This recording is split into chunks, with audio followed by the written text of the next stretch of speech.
София, квартал Захарна фабрика. Тук живее 22-годишната Даниела Мутавчиева заедно със своя съпруг, 50-годишният преподавател по история Йордан.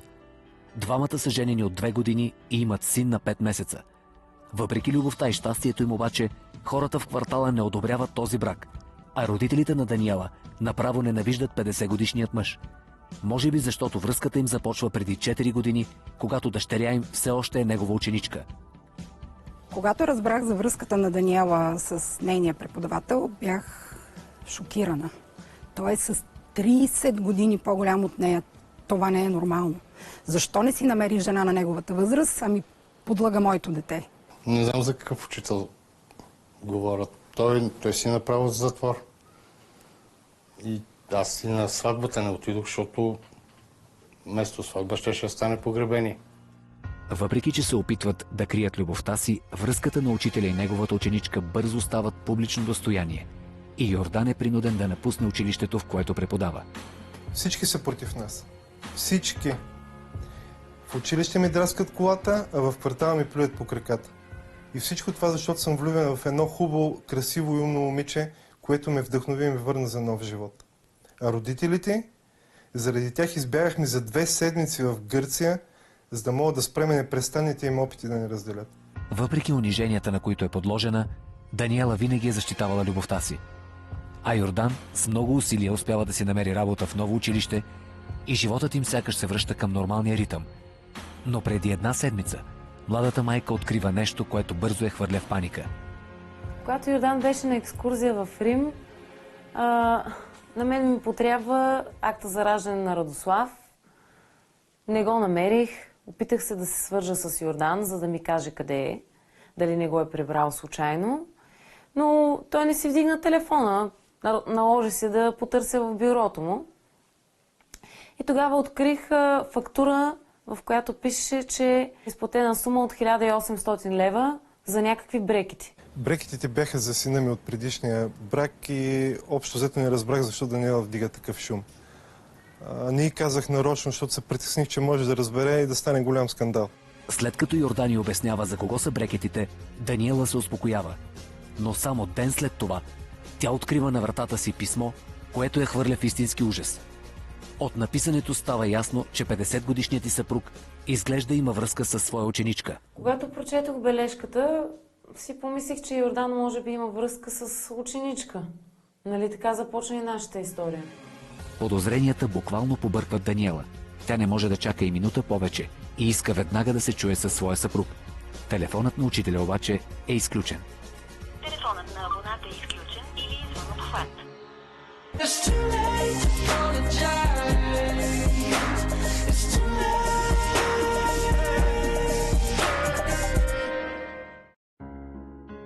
След 2 безкрайно дълги дни, Йордан най-накрая се прибира от учебната екскурзия в Рим.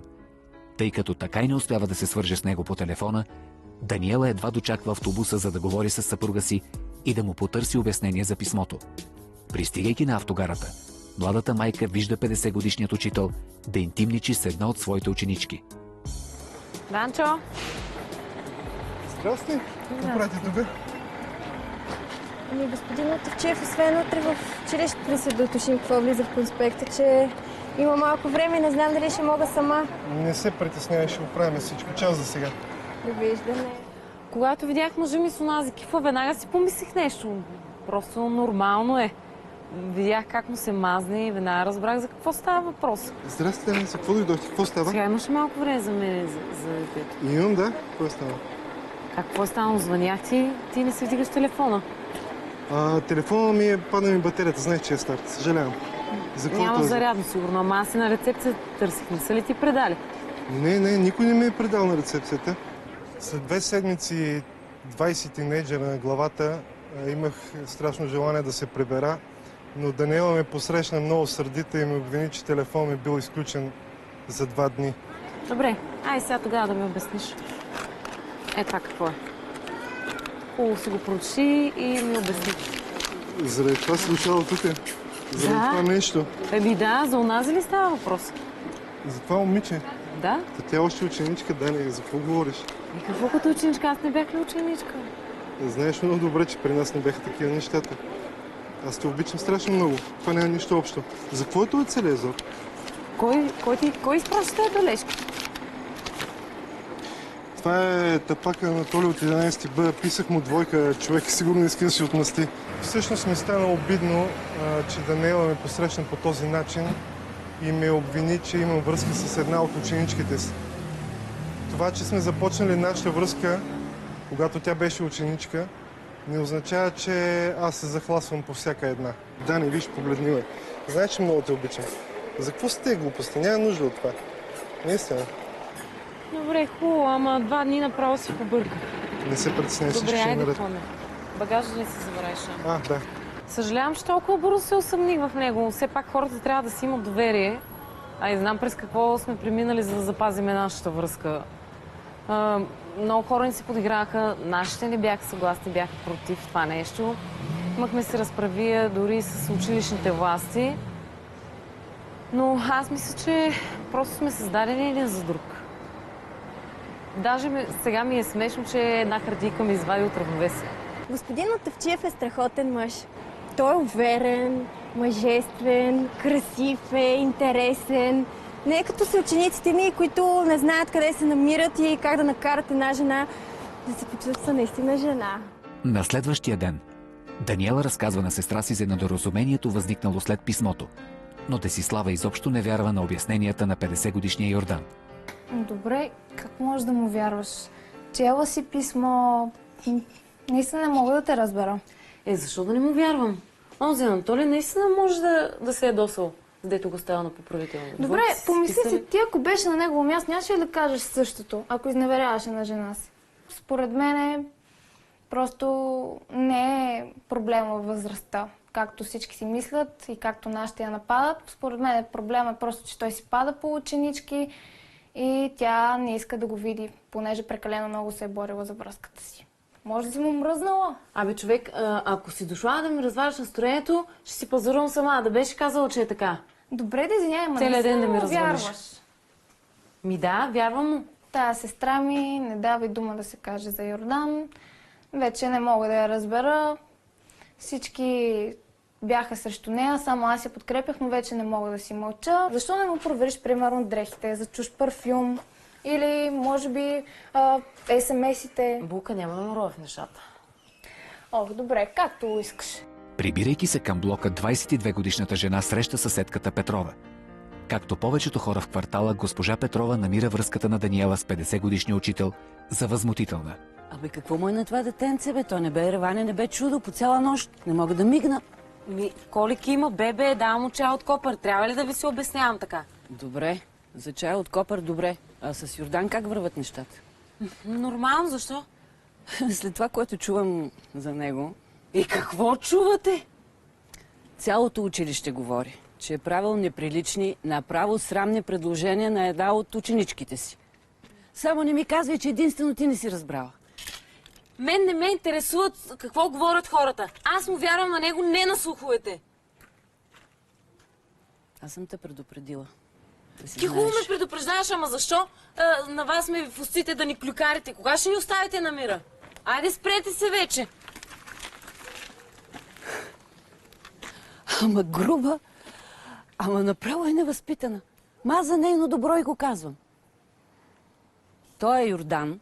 След като веднъж е завъртял главата на младо момиче, той що да не опита втори път? Те такива изроди никога не се променят. Те си оставят изроди. Гледам да не обръщам внимание на тези неща. Тя съседката наляво и надясно клюкари. Без да се дава сметка изобщо, че ще навреди на Йордан. Може да го изгонят от работа. Ние сме с малко бебе. Какво ще правиме? Въпреки това, съмнявам се. Не може да разпространяват слухове и така без изобщо да са верни. Не знам. Как ще си измисля такова нещо? Не знам. Вярно е и още как. Фактите говорят. Освен това, дим без огън няма. И една моя приятелка ми е казала, нейната дъщеря учи в същото училище, че той Мутафчиев е правил недвусмислени предложения и на други ученички. Сега, като всяка майка, и тя много сериозно се замисля да си премести детето в друго училище. Защото как може при такъв учител да си спокоен за детето си? Съжалявам много, обаче е така. За мен това е вярно. Същият следобед Йордан се прибира от училище по-късно от обикновеното. Това допълнително напряга и без това изнервената му съпруга. О, Дани, здрасти. Как си? Къде е Ради? Оттатъка спи, а ти къде беше? Сега е 4 часа, нали свършваш уж в 2? Останах в учителската стая да проверя контролните. Знаеш, Ради, като започне реве, какво става? Това е бебе, как да му обясня, че ти проверяваш контролни? Какво ти става пак, бе, човек? Какво става? Защо не си ми казал какви слухове се носят в училището? Какви слухове пак се почне да разпространяват? За какви слухове става дума пак? Как какви? Защо ми си правиш на луд? Всички разказват, че имаш връзка с ученичка. Дори и съседката. Съседката? За нея ли ми говориш? Защо да говорят без повод, бе, човек? Дани, миличко. Стига вече, спри. Стига вярва на тези слухове. Знаеш какъв е случай? Случай най-вероятно някой е разбрал в квартала, че предния път са ме уволнили от училище поради тая причина. И оттам са тръгнали тези слухове. Знаеш ли какви са хората, искат да ни разделят? Дани, моля те. Знаеш колко държа на тебе и те обичам. Знаеш колко сте важни за мене. Стига вече, стига вярва на тези слухове. На всички. Искаш да си направим нещо за хапване, да си сготвим и да си караме добра вечерта? Айде. Колкото се опитвах да го крия, в крайна сметка се разбрах в училище, че съм женен за бивша моя ученичка. И тогава се почна. Един път да остана извън часовете, да обясня на някоя девойка нещо, на другия ден в коридорите чувам, че съм бил спал с нея. По принцип съм свикнал, но Даниела страшно много я натварва. Това беше причината да изпестя слуховете. Бях му ядосана първо, защото не се прибира на време и второ, защото не ми беше казал какво се говори в училището. Но ние си поговорихме, той ми обясни всичко и съм сигурна, че няма капка истина в това, което се говори. Просто хората са толкова завистливи и искат да ни разделят. Опитват се по всякакъв начин, дори използват и нашата история за тази цел. Даниела се надява атаките срещу мъжа и да престанат, но слуховете, че 50-годишният учител е охажвал една от ученичките си, продължават да обикалят училището и квартала. 2 седмици по-късно Йордан е извикан при директора. За да покаже на всички, че стои зад съпруга си, Даниела го придружава на срещата в директорския кабинет. Ето е госпожа Панова, която побърза да ме маскари. Здравейте. Здравейте. Знаете много добре, че имам дете. За какво направихте всичко това нещо? Знаете много добре, че слуховете, които пускат учениците в по-голямата част са неверни. Слухове? Да, слуховете. Албена не е пускала слухове. Албена ми разказа абсолютно всичко. Така ли? И вие като един учител си позволявате да правите мръсни предложения на ученичките си. Моля? Моля, знаете, че тази Албена не ви лъже?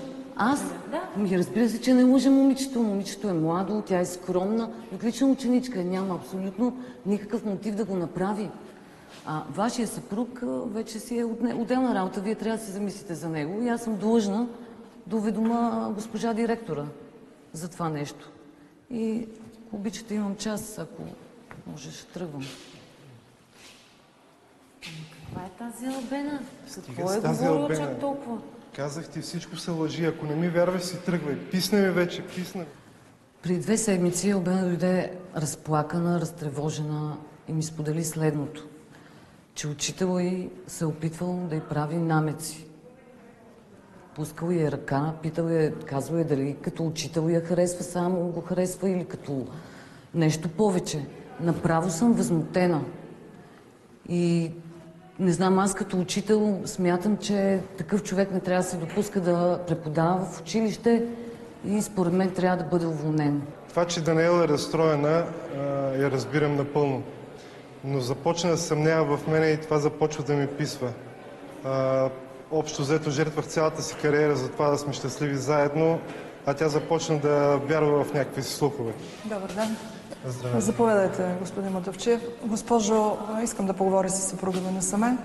Проявете разбиране. Знам, че сте тук да го подкрепите, но така се налага. Довиждане. Благодаря ви. Заповядайте. След като чух какво каза госпожа Панова, съвсем се обърках. Не му вярвам на 100% вече. Нали, аз бях ученичка На мен ми обръща внимание повече, отколкото на другите. Оставахме след часовете. Бяхме приоритет, защото много добре знаеш, че съм влюбена в него. 2 часа по-късно 50-годишният учител се прибира от срещата при директора. Даниела го чака с нетърпение, за да разбере дали съпругът й е успял да докаже своята невинност. Добър вечер. Как мина? Да ти кажа честно, не ми е много добре. Защо? Какво стана? Направо ме уволниха, това е. И го казваш просто така? Уволнили са те. Нали не беше вярно? Нали тази Албена си е измислила всичките лъжи? Стига с тази Албена, до гуша ми дойде. До гуша ми дойде от тази Албена. Спри се вече, стига. Как така ще уволнят без да имат доказателства, защото си супер великия учител? Тя е тинейджърка, не знам какво минават през тинейджърския мозък. Какво да гледам, бе? Когато Йордан ми каза, че са го изгонили от работа, изведнъж просто спрях да му вярвам. Не може просто така да предприемат някакви мерки без да имат доказателства. Как ще стане този номер? Се ще разпитат момичето, ще разпитват хората. Нали, преживяхме същото преди 4 години. Истината е, че Дани не можа да се оттърси от това, че и с нас се получи по същия начин. Абе, не ме пипай, бе, човек, кой знае как си ги прегръщал там ученичките. Върткаш ги, наляво и надясно. Абе, ти полудя ли, бе? Какви ученички? С кого съм в момента? Кой е до мене? От кого имам дете? Спри се, моля ти се, стига с това напрежение, Дани. Как ще се издържаме сега? Аз не ми го поверя. Не го мисли това как ще се издържаме. Ще се намеря работа. Успокой се, моля те, спри. Отивам да видя Ради. В този момент осъзнах, че връзката ми виси на косъм. От години сме подложени на натиск. Където и да отидем, хората ни гледат накриво и се чудят как е възможно този дъртак да ходи с такова красиво и младо момиче. Вече няма да му вярвам на 100%, както беше преди. Доверието се гради много трудно, обаче просто за един миг може да го загубиш. 1 месец по-късно, с огромни усилия, 50-годишният учител успява да си намери работа в покрайнините на града. Даниела обаче е станала болезнено недоверчива към своя съпруг. И всяко негово закъснение и се струва подозрително.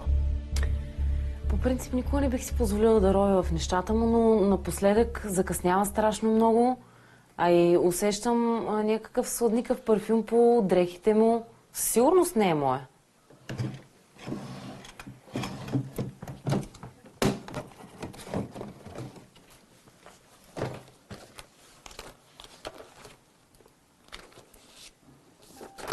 На Даниела ни трябва много време, за да разбере какво точно държи в ръцете си. Всяка дума от любовното писмо, което открива, се забива като нож в сърцето на измамената съпруга. Младата майка никога не се е чувствала толкова изплъгана и съкрушена. Уж съм в часа, не спирам да мисля за пръстите ти и очите ти. Ще ти чакам утре на нашето място. Целувки, Доротея. Йордан да ме беше набил, нямаше толкова да ме заболи, колкото от това писмо. Направо ме съсипа. След като намира любовното писмо от Доротея, 22-годишната жена се свързва с родителите си и им разказва всичко по телефона. Притеснени от състоянието на дъщеря си, те настояват Даниела веднага да вземе Ради и да се прибере при тях. Вижте са, какво стана? Казах ти, че този тапанар ще ти съсипе живота. Казах ли ти? А ти не. Като я видях на вратата и едвам се задържах. Толкова ни е яд с баща и 100 пъти я предупреждавахме за този човек. Обаче тя не. Ето са. Циври си тука, реви с дете, а той какво? Бройка си нови гаджета, а ти с дете. Много добре. Не слушат глупостите вече. Омръзна ми едно и също. Айде, ставай. Отиваме, взимаме нещата и идваш тук. Не, как е така просто ще се изнеса? Как ще си вземам нещата оттам? Ма какво трябва да се случи още? Любовно писмо получи. От 2 училища го изгониха. Какво още чакаш? И заради едно писмо да си разваля семейството. Трябва да говоря с него. Идвам с тебе да видя какви ще ги Ама наговори той в училището, не може да отидем в училището. Няма да идваш с мене, ще направиш глупост. В училището там, като ходиме. Не искам. Айде, тръгвай. Естествено, че си обичам Даниела. Много ми е мъчно, че гледам как страда. От много давно им говорех. Тя не иска да ме слуша. Когато баща ми каза, че иска да идва с мен да говориме с Йордан, направо изтръпнах. Съжалих просто, че им се обадих. Сестра ми си вдигаш телефона, аз исках да поговоря с някой. Разстроена съм. 1 час по-късно Георги и Даниела са пред кабинета на Йордан. Даниела настоява баща й да изчака отвън, но 52-годишният мъж не може да позволи дъщеря му отново да бъде излъгана. Не, искам да видя как ще... Да се разберем. Искам да видя как ще излъжеш този път.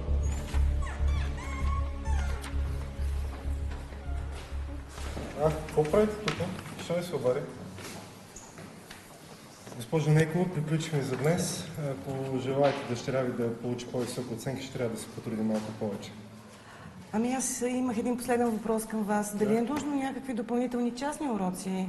Какви частни уроци, бе, госпожа? Пазете си дъщерята. Какво е това? Какво е това? Какво е това? Кой му да? Аз му го дадох. Намерих го в бюрото ти, сега как ще отричаш?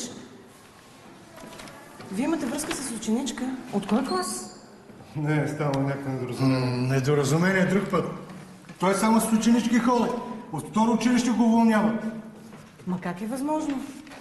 Кой ви е разрешил да започнете работа в нашето училище? Обещавам ви, че само да направите нещо на дъщеря ми, няма да ви се размине. Направо съм шокирана. Въобще не мога и да предположа, че Мутафчиев е бил уволняван от друго училище отново с флирт, за флирт с ученичка. Утре цялото училище ще гръмне. Дани, пак ли искаш да остана без работа? Съжалявам, сърди се на Дортея, която не може без пръстите и ушите ти. Дани, стига с тези глупости. Видя на екскурзията. Момичето е влюбено в мене, обаче аз не откликвам на чувствата й. Казах и 100 пъти да престане да ги пише тези неща, но тя не престава. Да, защото ти пише след като може да седите на вашето място. Да, не стига, моля ти се. Кое е наше място? Няма такова място. Защо тогава ще криеш писмото? Скрих писмото, за да не стигнем до тук, до тази ситуация, която става днес. Заради това го скрих, не разбираш ли?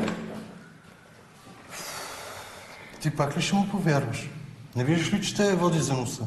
Не знам, татко, просто когато и аз бях ученичка и ние с моите съученички правихме глупости, изпращахме любовни писма, така за възик на учителите. Следващия път, като дойдеш да ми цигриш в нас,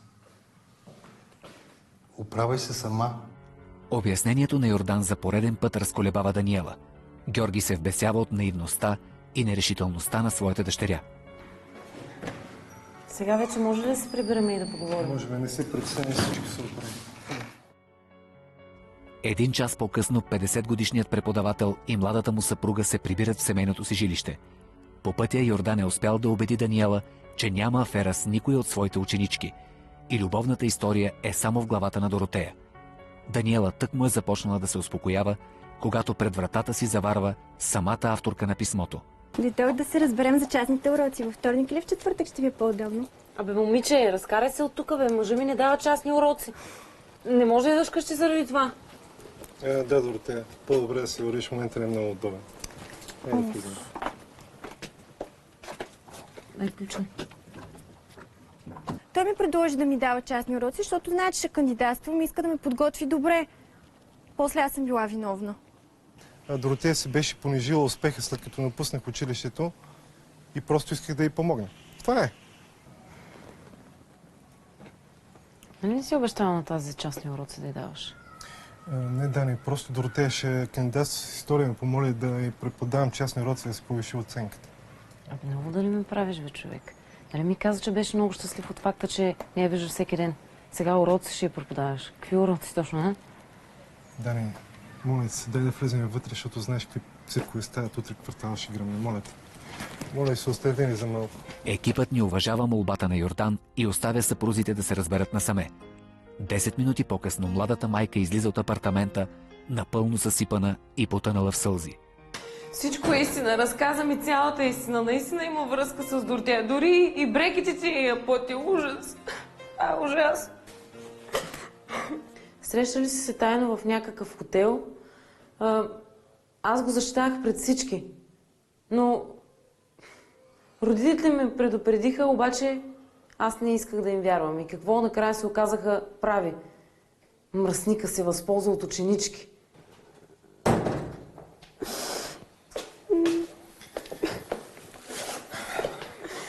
Моля, Направих грешка.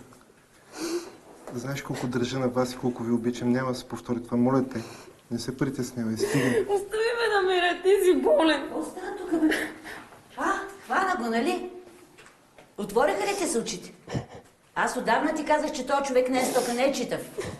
Отдавна трябваше да го зарежеш тоя. Госпожа Петрова, моля ви се, вървете се. Нито е ваша работа, нито знаете за какво става дума. Моля ви се, вървете. Отдавна трябваше да те зареже. Знаех сега, че така ще стане. Знаех си.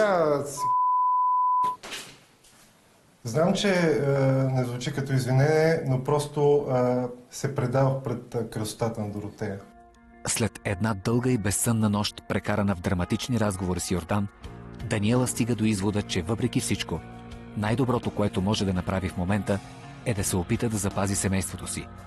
Преглъщайки собствената си гордост, 22-годишната жена отива в дома на Доротея, решена да се справи с нашественичката. Да?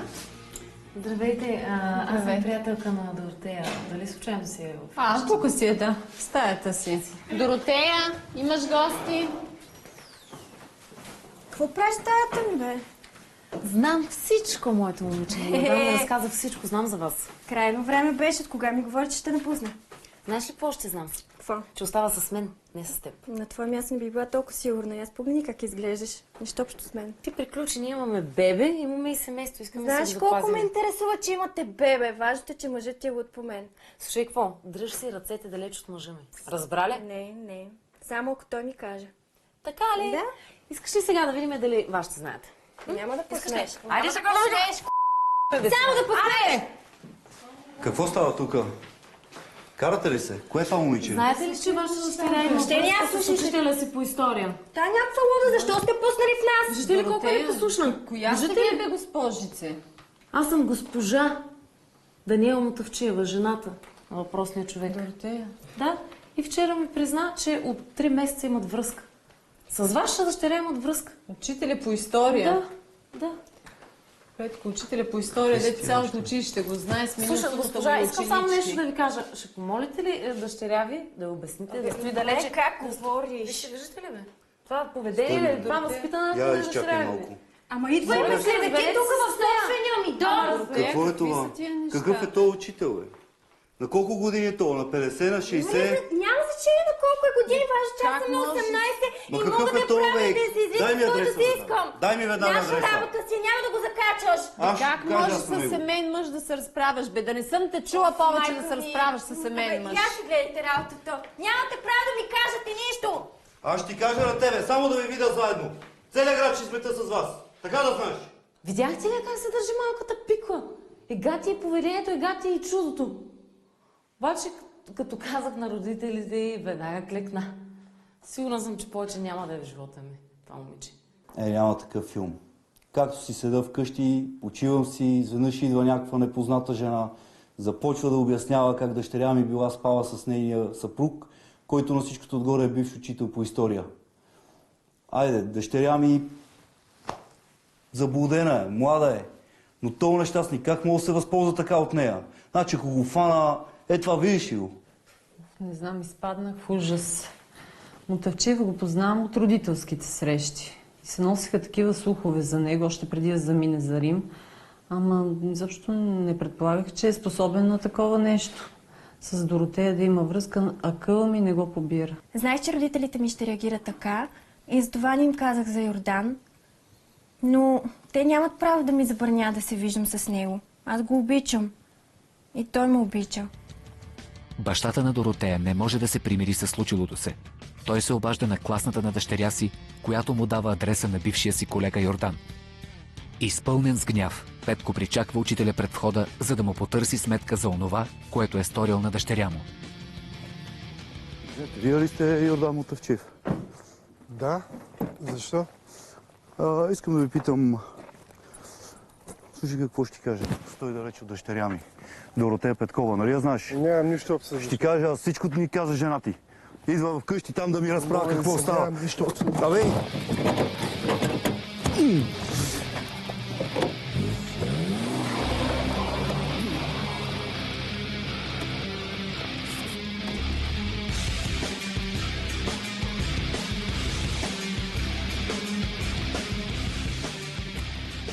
Исках само да го сплаша този кук. И като почна да ме лъже, направо ми причерня пред очите. Обаче тотала беше, когато запали колата и тръгна да бяга. Тогава вече направо ми падна пердето с тази таратайка. Къде тръгна да бяга, изобщо не ми е ясно.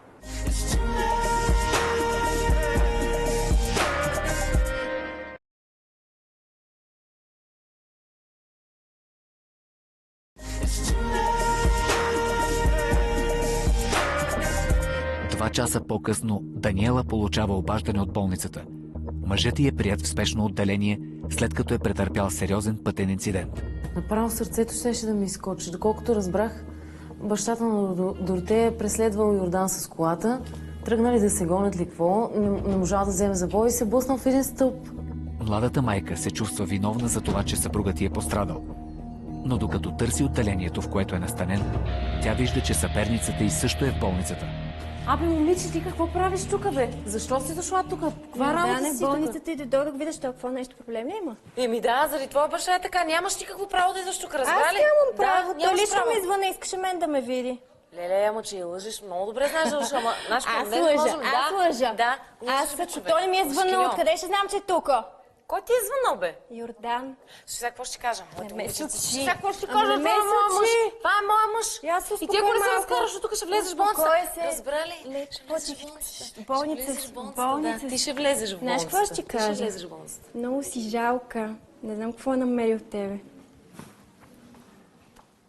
Ей, много е нагъл. Няма да позволя да ми развали семейството. След тази случка има големи шансове да задържа Данчо.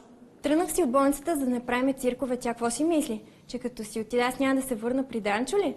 Ако си мисли, че нещата ще приключат така лесно между мен и него, дълбоко се лъже. Нещастница. 5 минути по-късно Даниела открива съпруга си в спешното. 50-годишният учител чака да му поставят шина на счупения нос. Как може да кажеш всичко на този ненормалник? Аз ли съм виновна? Аз си спах с Доротея. Между другото беше отвънка и каза, че се е извикал тук. Тя може да ти казва каквото си иска. Как така? Откъде ще знае, че си тук? Откъде да знам? От баща си може да е разбрала. Дани, кълнете се. Всичко между мен и Доротея приключи. Моля те да започнем от начало.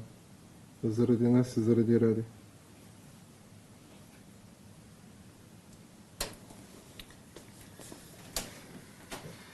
Съжалявам. Сърцето ми се късаше, като го гледах така. Значи, съжалявам, защото всичко това е по моя вина. Заради мен то е така. Обаче хем го съжалявам, хем пък ме е я, защото онази пак беше тук, малката. Пак дойде тук. Мисля, каква му е тя? Каква му е тя, че да идва тук? 2 седмици по-късно Йордан твърди, че е забравил Доротея и че нещата между него и Даниела отново потръгват. Но точно тогава младата майка получава странен СМС от своята доскорошна съперница. Айде, казвай какво искаш, ето ме. Сядай да прави, ще стоиш. Кажи ли? По-добре да седнеш. Ще казваш ли накрая? Да, искам Йордан. Ти луда ли си? Йордан не се с мене и отдавна приключи с теб. Разбери го, ти си излишна. Не съвсем. По-добре да се откажеш доброволно. Мечтай си за това, моето момиче. Ама аз какво ли идвам тук? Изобщо не трябваше да слушам глупости. Аз не трябваше да идвам. Сядай да ти кажа, че съм бременна вече 2 месеца и детето е на Йордан. Лъжеш. Не. Може би трябваше той първи да ти го каже, но реших да ти спестя да ставаш още по-жалка и да имаш време да си оправиш багажа и да си тръгнеш. Няма да ти слушам глупостите. Чао! Никога не сме късали с Йордан и винаги ми е казал, че младски досадно с Даниела и че си ляга с нея по задължение.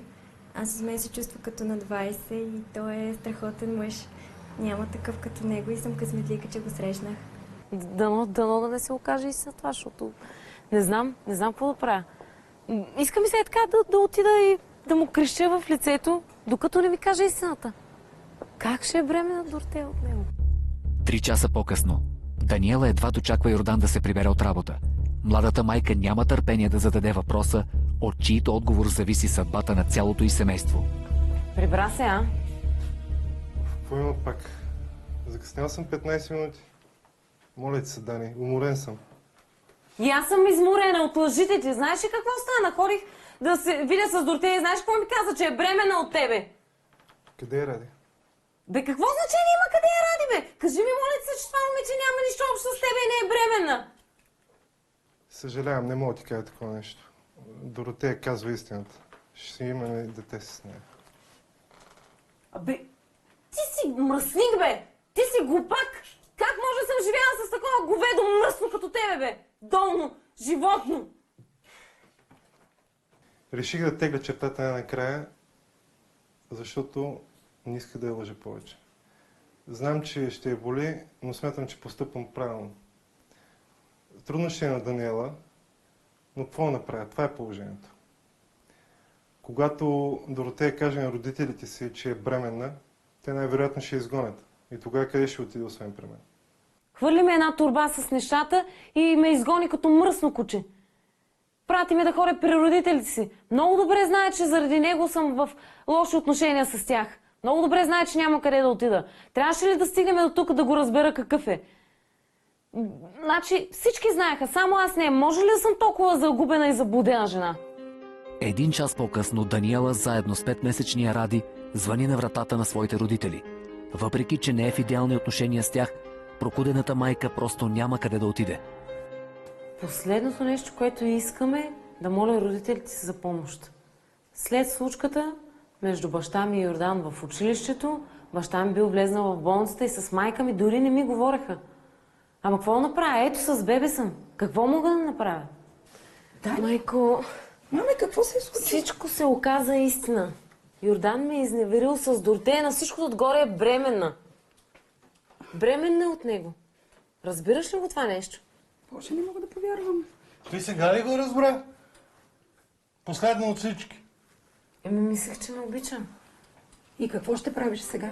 Даниела е сигурна, че родителите й ще я подслонят. Но Мариана и Георги изглежда не са на това мнение. Последния път ще да получи инфаркт. Докторите казаха, че баща ти е бил на границата на инфаркт. Обещавам ви, този път за последно беше. Няма да се върна никога повече при него. Няма да стане.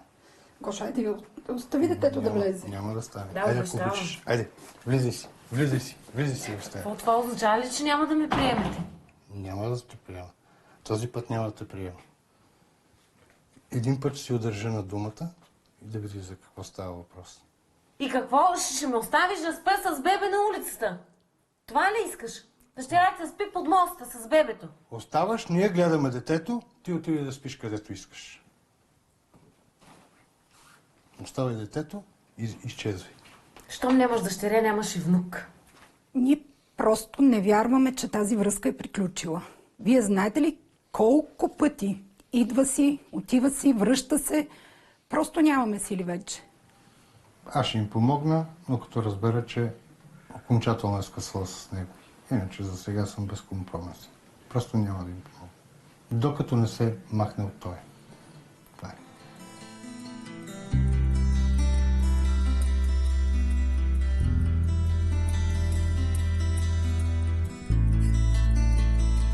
Десислава приютява сестра си и малкия Ради в своята квартира.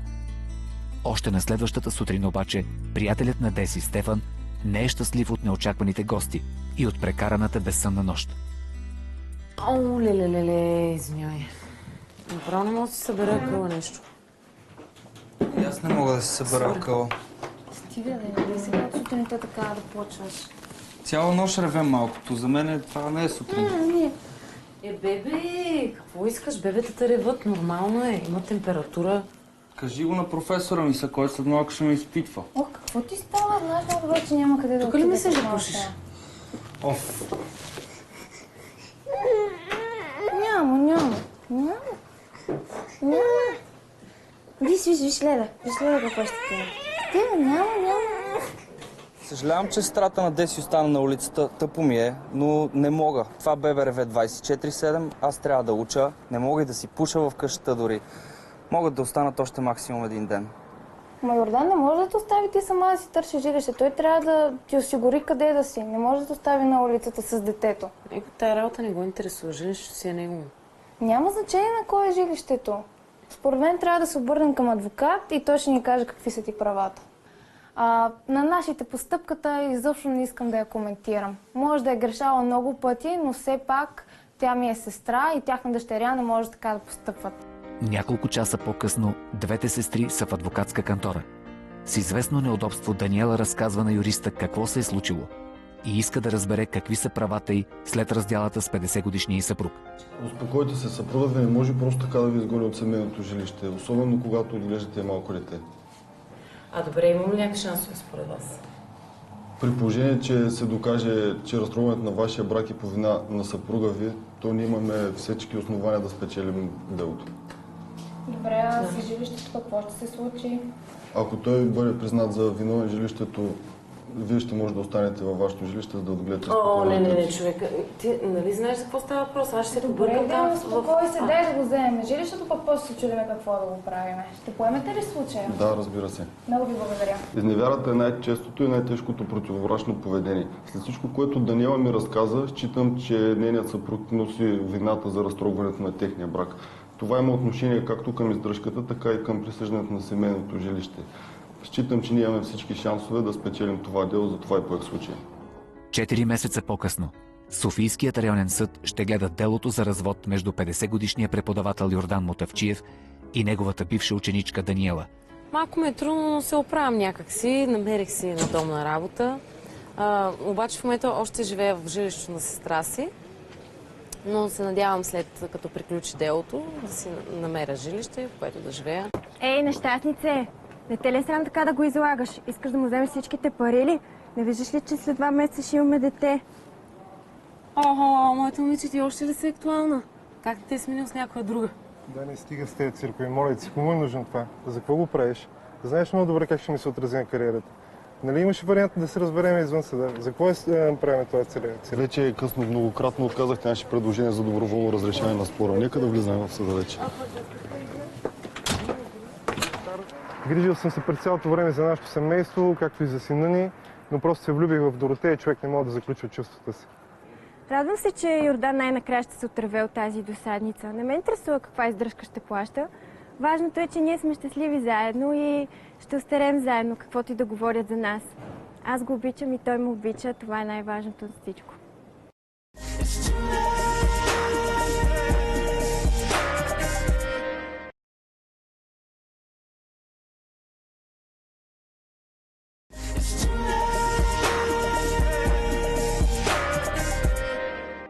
Час и половина по-късно Йордан и Даниела не са вече семейство. Родителските права са присъдени на майката, а 50-годишният преподавател е задължен да плаща издръжка на сина си в размер на 250 лева месечно.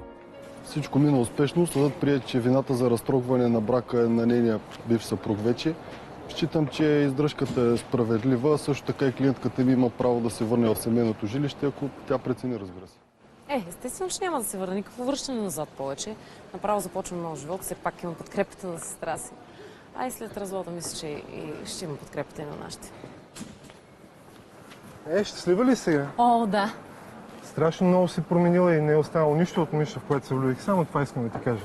Ти много внимай, защото ако поражаваш съществото много деца, ще са за издръжка, Мая. И аз си затваря устата, аз да не съм ти. На мен никога няма да ми изневери.